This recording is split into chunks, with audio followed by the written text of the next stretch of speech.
All right, this is Steve with Macro and Cheese. I've been talking some weird stuff lately. I talk about Julian Assange, and prior to that, we dove into class and modern monetary theory. So we're going all over the place.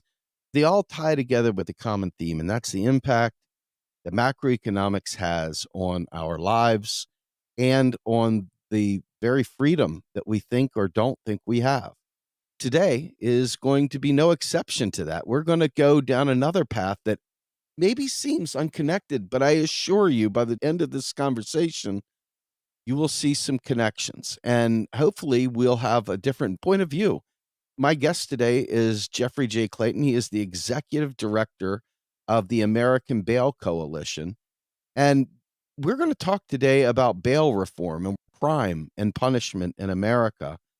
And everyone knows my story. We're talking about a transformation from a conservative that just believed what was being told to him, to a libertarian who didn't believe anything that it was told to him, to drive by through the Democratic Party, and then on to something independent. Let's just call me an MMT informed leftist. The conversation today is going to be discussing bail reform and surrounding issues. Let me bring on my guest, Jeff Clayton. Welcome to the show, sir. Thanks for having me on. Absolutely. I didn't know what to expect. Your PR person came to me and said, "We'd like to see if you'd like to talk about bail reform, criminal reform, jail reform, and prison reform." Yeah, of course I would. And I didn't understand the angle you came from. And so I did a little bit of digging. And this is going to be an interesting conversation, to say the least.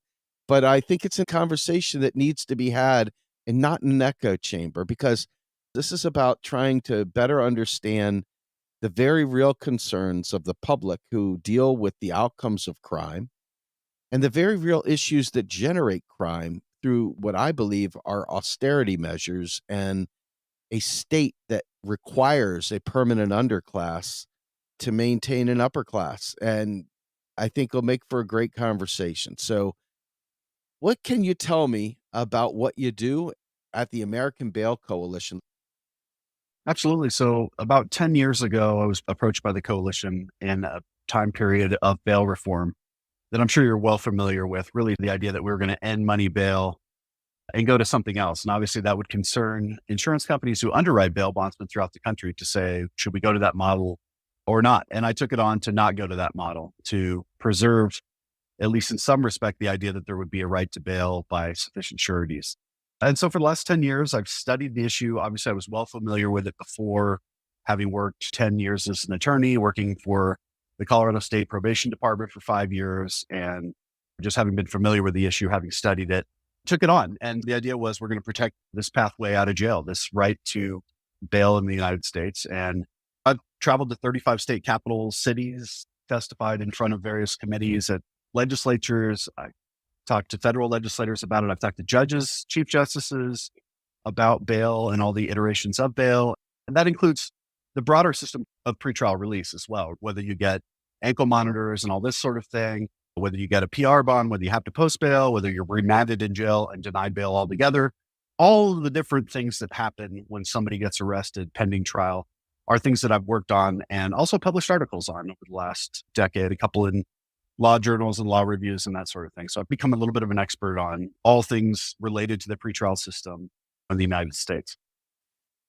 So, what would you say is the primary thing you seek to reform? Understanding clearly that you're trying to at least preserve some means of bail.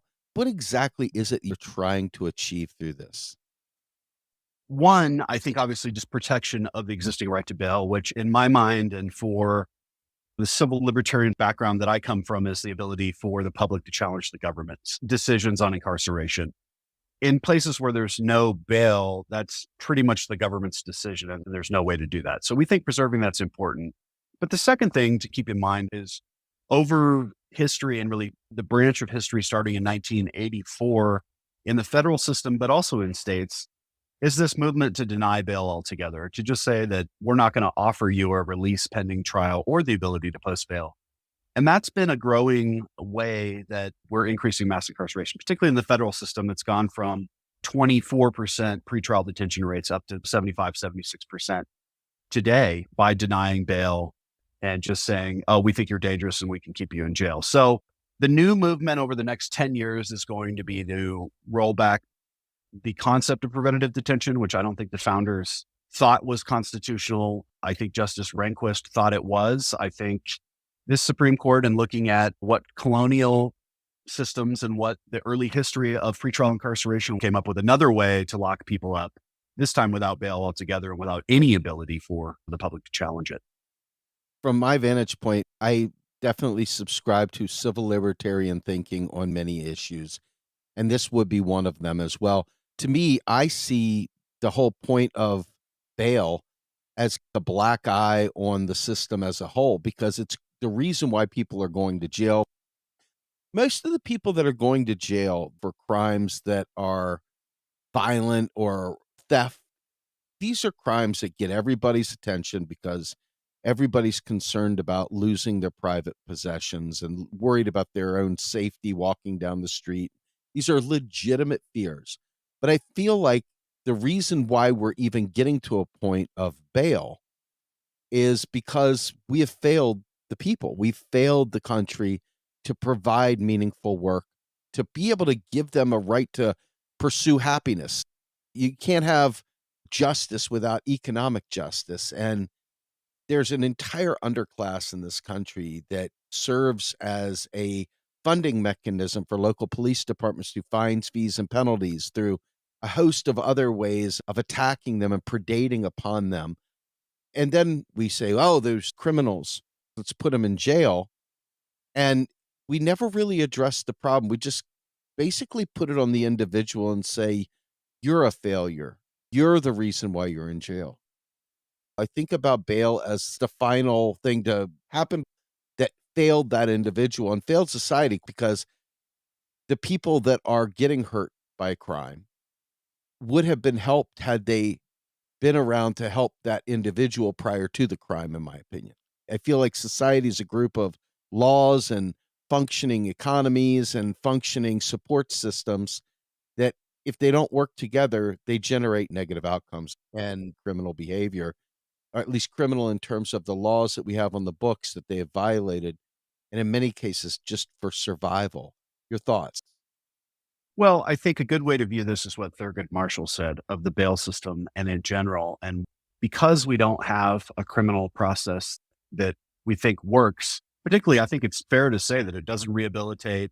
There are lack of economic opportunities, and that is the number one criminogenic need, is a job and housing. Those are the number one and two that drive these things. But Thurgood Marshall said the way to view the bail system, particularly beginning in 1984, 1987, when he wrote these words, were look at it as a shortcut to a conviction. And that's what it is. That's what it has turned into. We will put you on pre-conviction supervision now. We'll put you on an ankle monitor now. We'll make you do drug screenings now. We'll make you do all this stuff now. If you look back in history, I think what we're trying to go to is what New York was able to achieve in the late 80s, 90s, which is a pretrial incarceration rate between 10 and 20% and low crime. And it's doable. But what we've done in the intervening time period is we're taking all these shortcuts to convictions through the bail system by saying, we think you're dangerous, your bail is high, you stay in jail. We think you're dangerous, we'll put you on all this stuff. Because we don't devote enough energy to, one, getting into a conviction, and two, figuring out something that's going to get these people on a pathway to a better life. And we know we've made medical things like recovering treatment and all that punitive. In California, they said, what do you think the number one thing we could do to help people would be? And I'd say, you've got pretrial services, but it is the dragnet of the state. It is an arm of the prosecutor. And if you fail, you'll get continually prosecuted. If you really want to give people pretrial services, give them the services, give them the drug treatment, the economic opportunities, job training, and all the different things they need. But the main thing is going to be housing and jobs. Those are the two number one criminogenic factors that every probation officer would tell me over the 5 years that people need. And that's why people eventually will age out of crime 30s, 40s, because that's the magic time period. If they can stay out of prison and not have to join a prison gang and all this stuff, they will eventually be able to get economic opportunities and move on out of a life of crime. But unfortunately, the period between 20 and 25, we're doing a miserable job on. So shortcuts to convictions, that's what the bail system has become and what we've got to reverse. Given what you're describing, What got you involved in pursuing this? You've had a career in government, you've had a career as a activist, so to speak, from the position that you're at currently. What do you think your primary goal is at this point? Well, I think it would be reversing US versus Salerno, allowing this opportunity to deny bail and the federal system going from 24% incarceration to 76%. I watched that and I worked on this issue when I was in college by weird coincidence for a summer. And so I've seen this movie happen over all this time. So that is ultimately my goal. How did I get into this? When I saw the Pretrial Justice Institute, the ACLU, and others advocating to replace bail with preventative detention and risk assessment tools using computer algorithms, I said, I'm on firm ground here. And people might not like corporate bail bondsmen and all these kind of guys, but you know what? They're funding me to stop you. And that to me was enough to say, I'm going to stop this movement. And you know what? Hopefully we'll go back to, yeah, more people should get out on a PR bond, which is what they should have been advocating for in the beginning, which is we don't need bail on these cases. Not we're going to create a regime of computer algorithms and detention. And that we're going to take that to the voters in California, which we actually funded to defeat. But that was the proposal. And so that's what really got me was that my friends, the ACLU, who should have been the ACLU, who always were the ACLU, would have never gone for that. And certainly in 1984, when they testified before Congress, they didn't go for that. They said that was outrageous. And if you read the dissent in Salerno, Justice Thurgood Marshall calls it tantamount to the police state, and that this was one of the most unbelievable crossroads in American criminal jurisprudential history is where we are. And now we have an ACLU advocating for those policies. That's what got me. That's what told me I've got to do something. And yes, I'm going to have to go work for corporate insurance companies, but you know what? They believe in this pathway out of jail. And another thing that got me was a former public defender friend of mine said, Jeff, this is about pathways out of jail. That movement eliminates your pathway out and creates another pathway to stay in. And that's bad. That's bad. What we should be advocating for, Jeff, is against you, not against preventative detention, right? We should be fighting against whether people need a bail or not. And that's what we've been fighting out over for centuries. And that's what we should have kept fighting over. And that movement to detention is what really got me into this. How does a person of limited means or no means survive with this bail system? Bail is geared towards people that have the ability to do it. And yet the point of bail is a down payment on you behaving. That's, I'm assuming, what the point of it all is that if you put this money up there, you're going to probably not flee. You're going to probably follow instructions, etc. Mhm. Is it really available to all? This doesn't feel like it's available to all.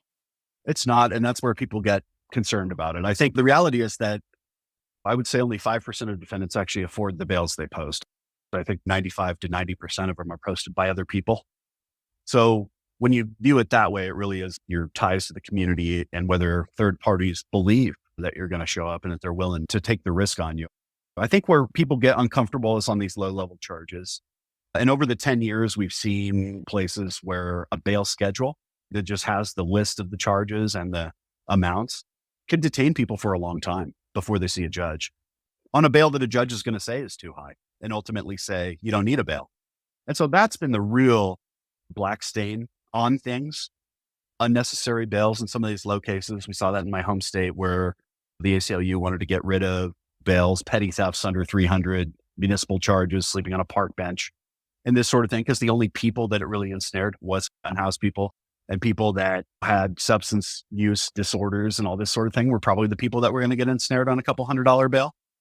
And that just didn't feel comfortable. And that there should be some kind of a minimum bail. There's tension with the Constitution on that because if they're poor, they should get a low bail. But that really has been the problem and what to do about that. And really, it's just trying to find alternatives and trying to find people that are releasable, that aren't a danger. But really, what are we going to do with people that are just broken people that are continuing to do it over and over again? And unfortunately, they just get stuck in the bail system. And there's really no answer in terms of bail reform or not bail reform. It's just, what do we do with these broken people and how do we fix them? And how do we get them going somewhere else?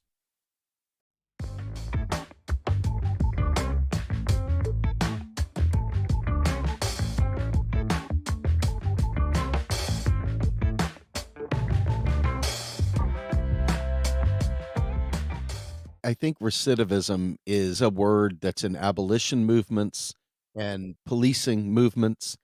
I'm falling much closer to the abolitionist movement But if we have this system and it ain't going away, not without a huge movement of people very interested in making it go away, that means that working within the system, which feels very reformist, which this is bail reform, do you feel like there is a movement, in fact, embracing bail reform, or do you feel there is a movement against bail reform to try to make it more punitive, more embracing of that guilty before proven guilty?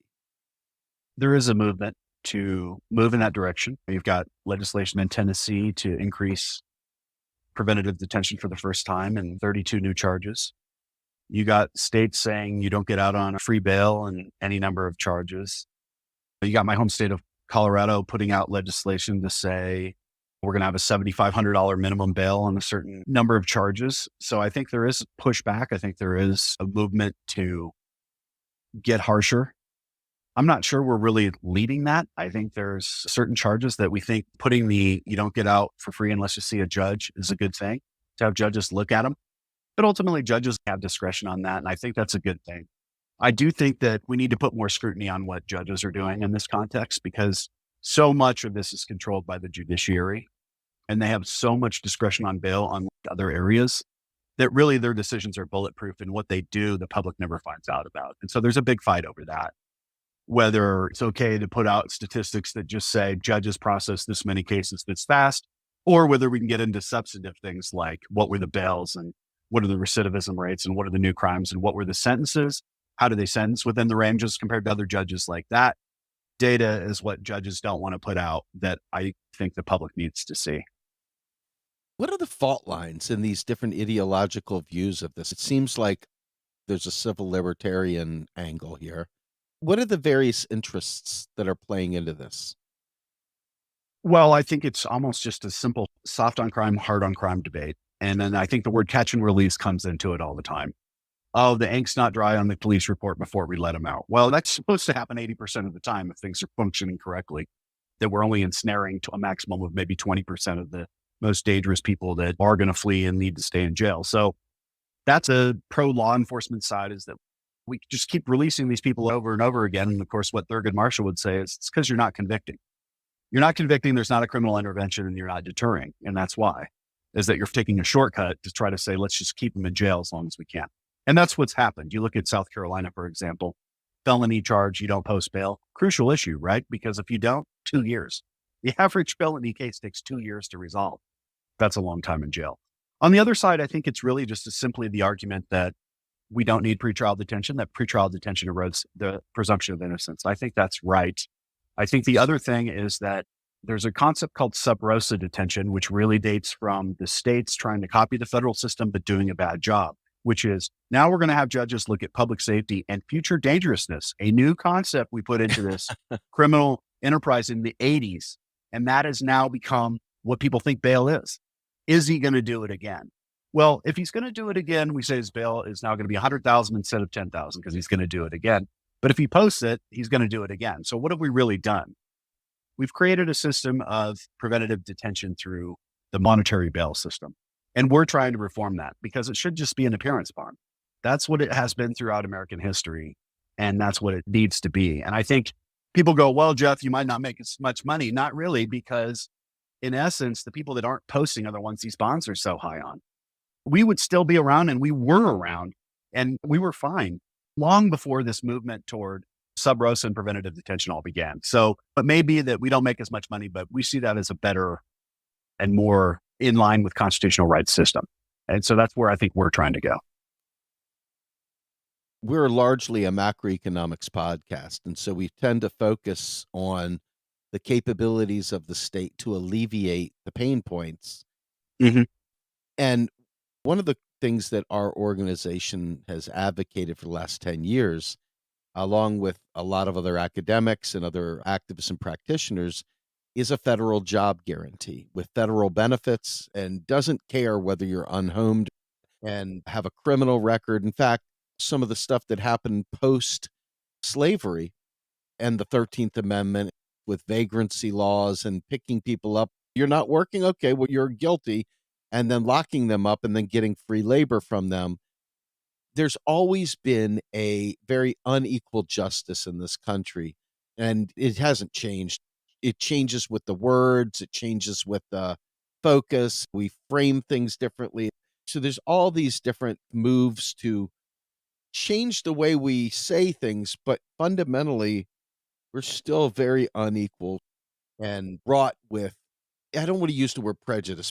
It is prejudice, but not like in the way that it's weaponized. You're judging something before the circumstances.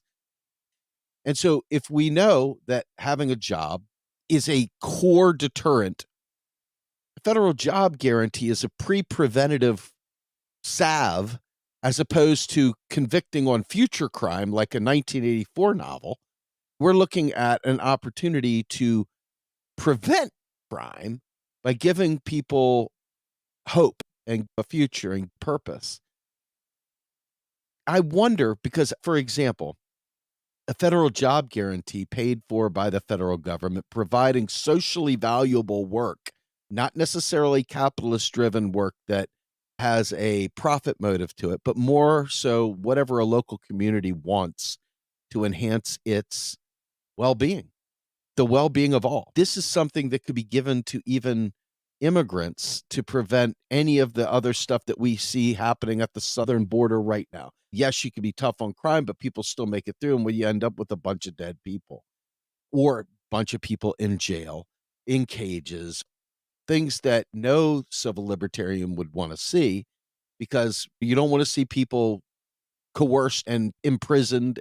So to me, I think the framing of bail in general needs to be coupled with the conditions that people walk into, the material conditions of their existence. What do you think we could do as a group, from my vantage point, from what we're trying to advocate for? How could we leverage bail reform while leveraging a macroeconomic justice reform? How could they marry together? Because I feel like people really get hell bent on keeping people in jail because they don't fundamentally understand what drove the behavior to begin with. They just think people are naturally bad. And I don't believe that. No, I think the big missing opportunity is the statutory factors that correlate with what we think of riskiness in bail. That's the big missing opportunity that nobody's going into. And you'll be surprised to hear this. What do you think the number one factor is that people are using in risk algorithms in bail in this country to determine if you get bail or not? And the answer is age at first arrest. That is the number one factor that they're using right now. And the real question is that fair?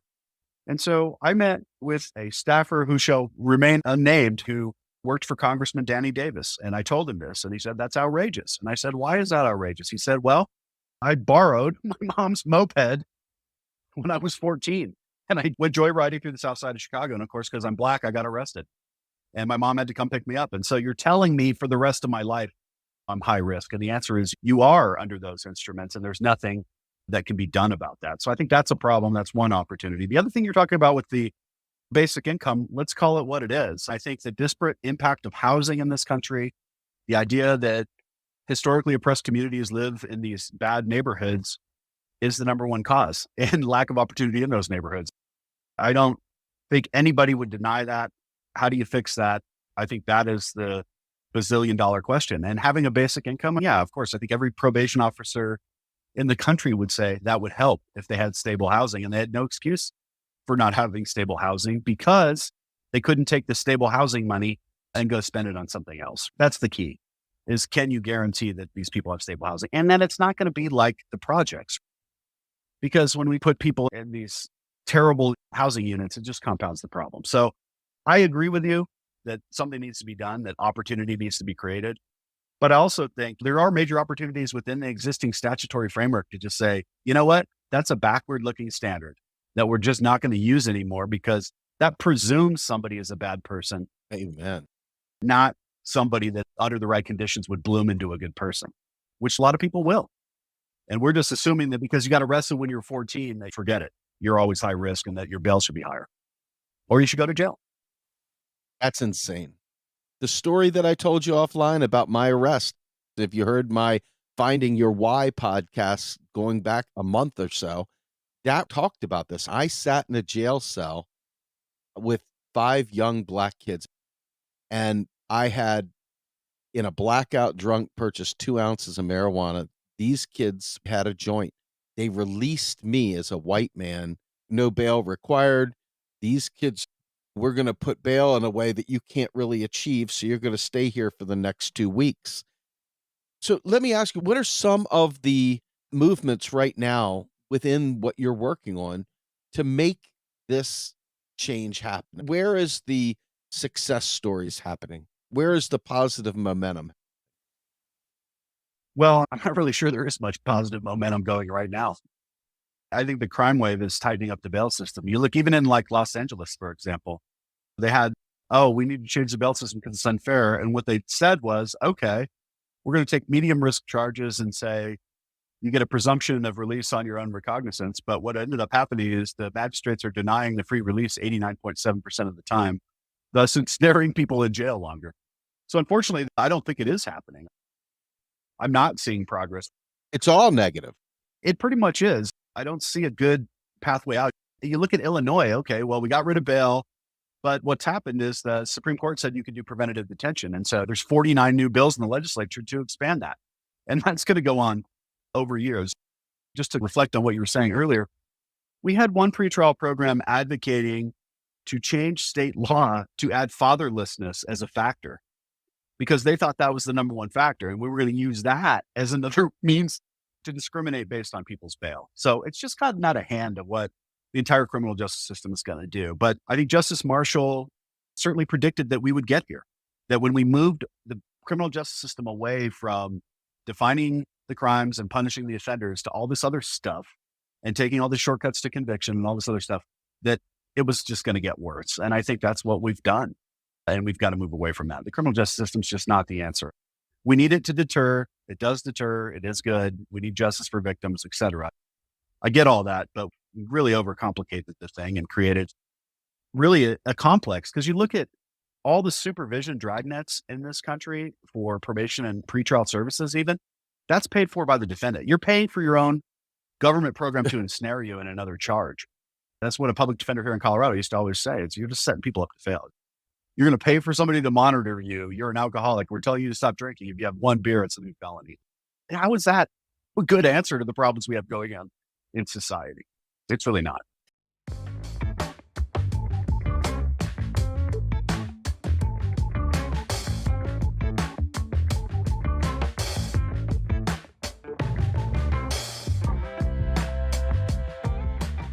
It's not at all. In fact, you mentioned at the beginning that some of the people that you would expect to be supporting bail reform aren't. Tell me who the resistance is. It seems like it's not one group, it's a bunch of groups. Everybody seems to be opposing us. What are we up against?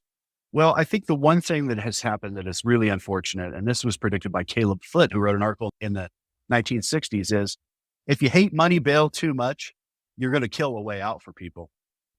And that's what's happened. People say money bail is evil. Well, judges don't do bail. They push toward detention. And that's where things are going right now. And that's dangerous. And that is a 40-year movement to incorporate your risk of future dangerousness as the grounds for keeping people in jail. And that was egged on by reformers for 20 years, unfortunately, that got us here. So I am trying to reverse that. I can tell you that the author of the study that exposed the federal system, that it went from 24% pretrial detention to 75%, still believes in, unfortunately, the doctrine of preventative detention, thinks we can just as a system agree that it will be lower. And our position is, William Blackstone said the only people that should stay in jail are those for whom the four walls of the jail are needed, i.e., we're going to execute them.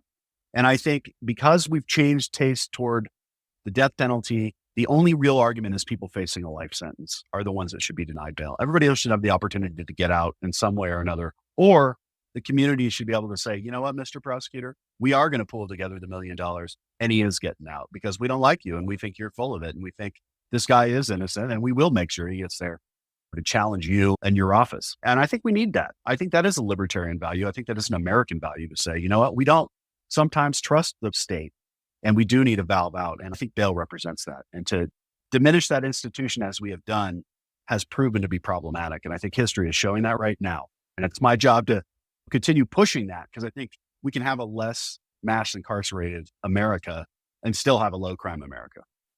Yeah, I don't disagree with that, at least that summation anyway. When you talk about a libertarian viewpoint and being skeptical of the state, I think we have seen a lot of opportunity to be skeptical of the state and taking a political angle. We have the genocide in Gaza that is occurring on behalf of the American country, public money being blown and spent to not only fund but arm Israel to the point where it's obscene. 15,000 children are dead, not terrorists, children. And when I think about what the US federal government is willing to put its money behind, it's rarely in helping people out. So, as a former libertarian and as someone who does subscribe to civil libertarian thinking, it is very hard for me to blame people for being skeptical and cynical and resentful towards any form of government at this point because all they've had an opportunity to see in their real don't believe your lying eyes lives has been a corrupt government that has done no favors for anyone. And once you get in that system, you are a mark. There is nothing. There is no career path. There is no renting an apartment. All the things you need to do to stay out of jail are blocked because they allow them to discriminate against these folks. So recidivism, what is the recidivism rate? It's huge. It's outrageous, is it not? It is. And then here we go. We're going to run a bill to fix Memphis by increasing pretrial incarceration. We're going to change the Tennessee Constitution. And yet, the federal government's going to spend money to go to the moon. And we've got kids joining gangs, shooting each other in Memphis. We're going to spend all this money in Ukraine. We're going to spend another $14 billion here and there. How far would that money go towards solving this issue of the incidents and badges of slavery that continue and the disparate impact housing discrimination in this country? How far would that money go? And why do we allow the federal government to get away with that? We're going to go back to the moon. We need to go fix Memphis, Tennessee. We don't need to go to the moon. It's outrageous. And to hear people talking about that, you don't care. You don't care about these communities because you'd rather go to the moon than go to Memphis. So go to Memphis and fix it. Then you can go to the moon. That's my opinion.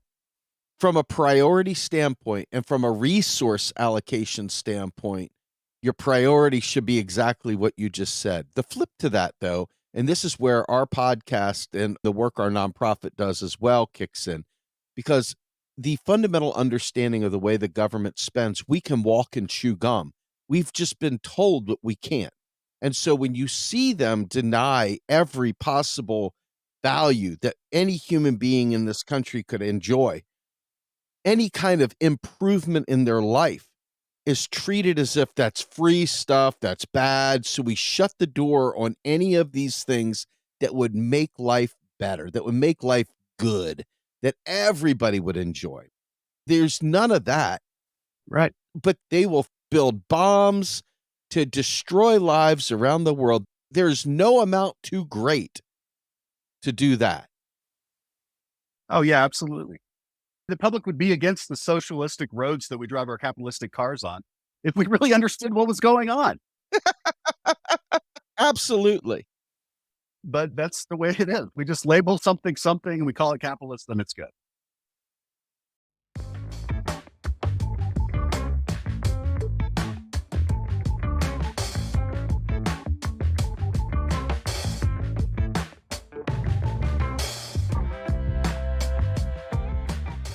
It's crazy.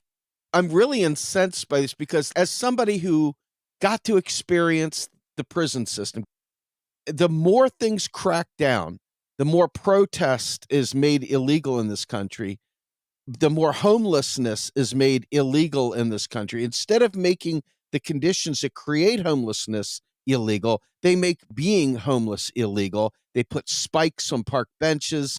They do things that make life unbearable for the average person.